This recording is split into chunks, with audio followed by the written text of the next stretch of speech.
Porsche 718 all-electric sports car announced for 2025 launch. Get a 718 Boxster Cayman with a combustion engine while you still can, as Porsche has announced the next generation will be an EV-only affair. The disclosure was made at the company's annual conference, during which the 911 hybrid was reconfirmed as a non-PHEV model. In purely electric guise, the smaller model from Zuffenhausen is still being referred to as a mid-engine car. Instead of a combustion engine, the battery will sit between the axles.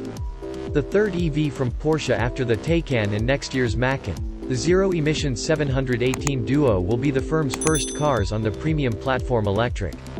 PPE is being developed with Audi, which will be launching its equivalent Q6 E-Tron. In addition, the Four Rings are preparing an A6 E-Tron without an ICE, complete with a wagon derivative previewed earlier this week by a stunning Avant concept. Porsche has already made it abundantly clear it's only a matter of time before the 718 will lose its gasoline-fueled engine. At IAA Munich in September 2021, it unveiled the Mission R as a track-only concept car. The subsequent production version for the streets won't be as radical, so don't expect over 1,000 peak horsepower as the show car had. The Mission R catapulted to 62 miles per hour, 100 kilometers per hour, in 2.5 seconds before maxing out at 186 miles per hour, 300 kilometers per hour. It delivered a constant output of 680 horsepower from its pair of electric motors, which gave it a WD.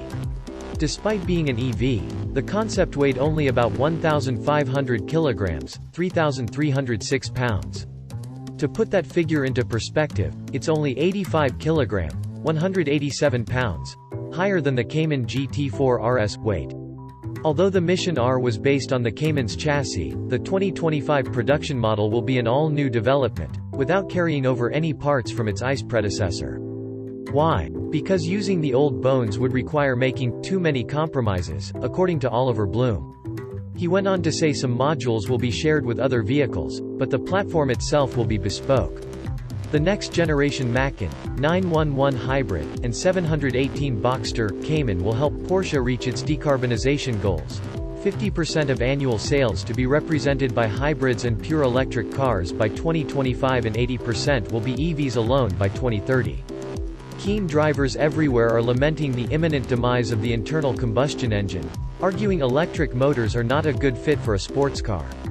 However, now that Porsche has confirmed that it is indeed working on an all-electric 718, maybe they should not worry so much about this, given that one of the best names in the business is on the case of creating an engaging, exciting electric sports car.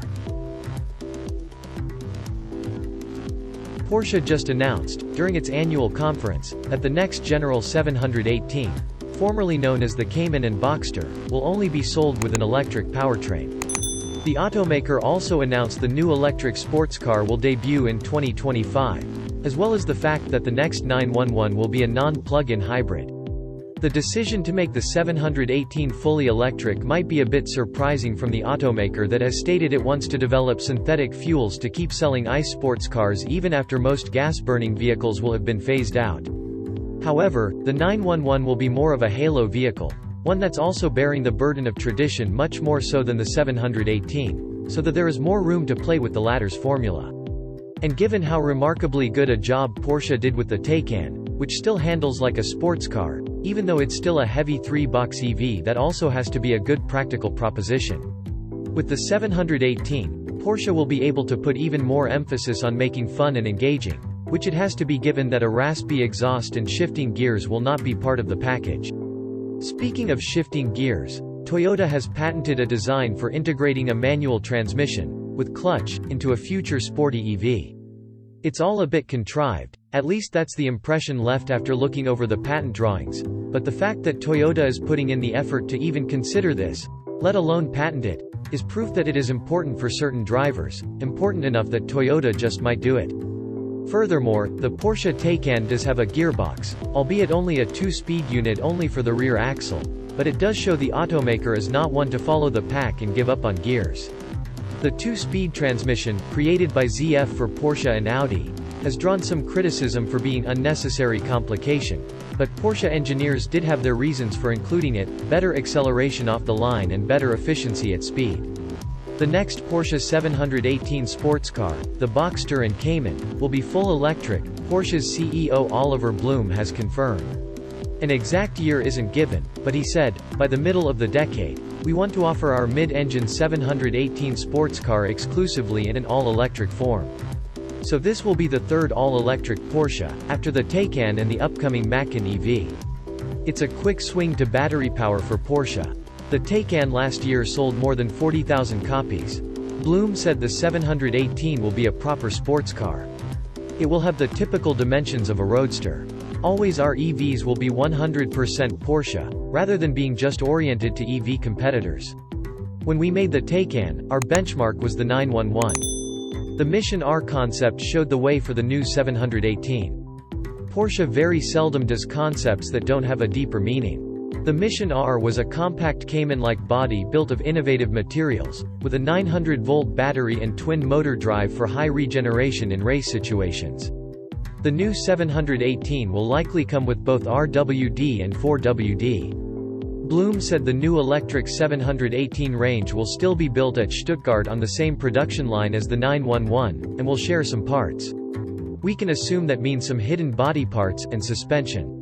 But that doesn't mean the 911 is going all electric.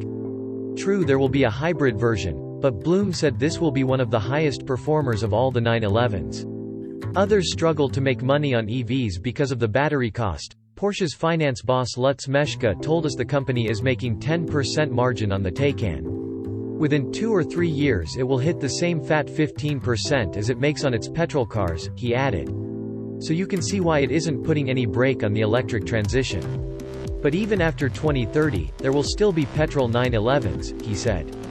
That's partly why the company is investing in e-fuel. Petrol synthesized from hydrogen and captured CO2, a process driven by renewable energy. E-fuel protects the 911, the soul of our brand.